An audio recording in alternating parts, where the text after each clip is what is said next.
Today we're installing a light bar in the tailgate of a 2011 Chevy Duramax 2500. We start by taking out the product.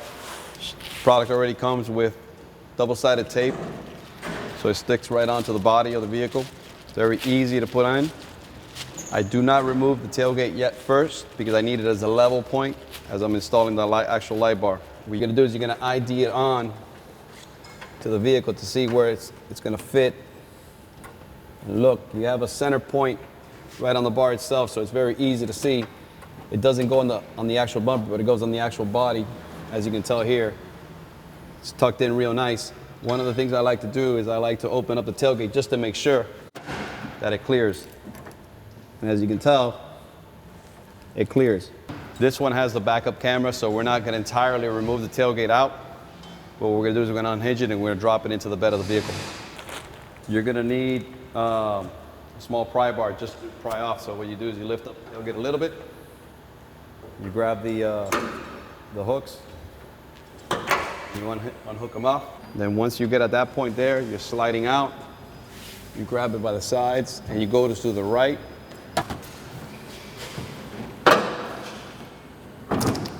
As you're setting this up, you're peeling back the other side of the double-sided tape.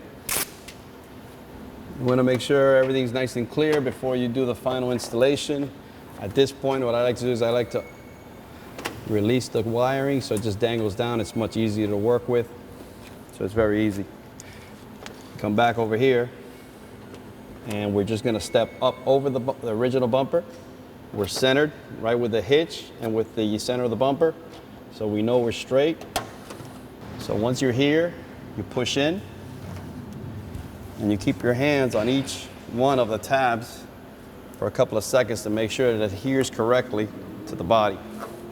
And then now what we're doing is we're going to put back the tailgate and do the wiring side of the installation. This is the 7-way connector on the back of the bumper. And what we did is we pushed down on the clip right here in order to slide it out. And then, as you can tell, right here is an actual tag that has all the wiring colors, color code, and what the purpose is.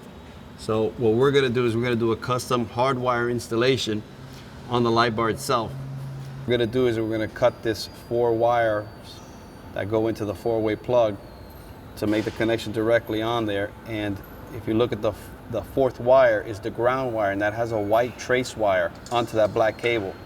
And that's gonna let us know which is the first wire and which is the last wire. So when we cut it nice and flat. We don't discard this in case I gotta use it as a reference to come back and see which one was my ground, my parking, and my brake. And then you come back with your stripper, you break apart the first one of those 3 together, you shave it, discard the shaving, twist the wires, bend it over, come back with the next wire. Now we have all 4 wires of the 4-way plug crimped and ready for install. I'm going to go ahead and leave the last 2 wires out because they're the longest wires, and when those 2 is reverse in power, which are going to go to the same connector.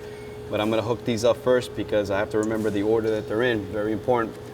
What I like to do is I like to spread out the cabling so it's much easier to see the cabling. The thickest wire on the 7-way wire plug is always going to be the white wire, which is the ground wire.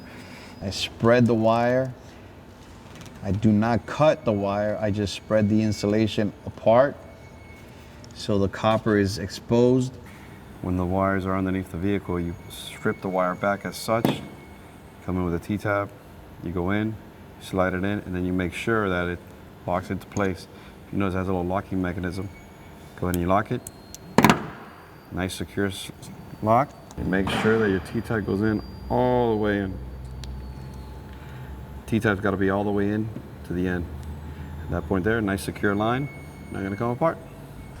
Now that we have everything, T-tabs, all the wires are in connected, we go ahead and we connect the 7-way plug back to its connector on the bumper, and we go ahead and we put in some tie wraps, and we tie wrap all the wiring and secure everything back together.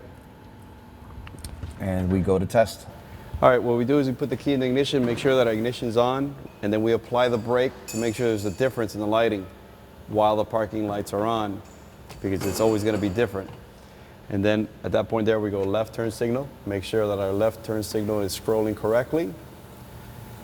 And then we go right turn signal. And then I also go ahead and I check the hazards to make sure that there's ever an emergency, both sides are blinking red.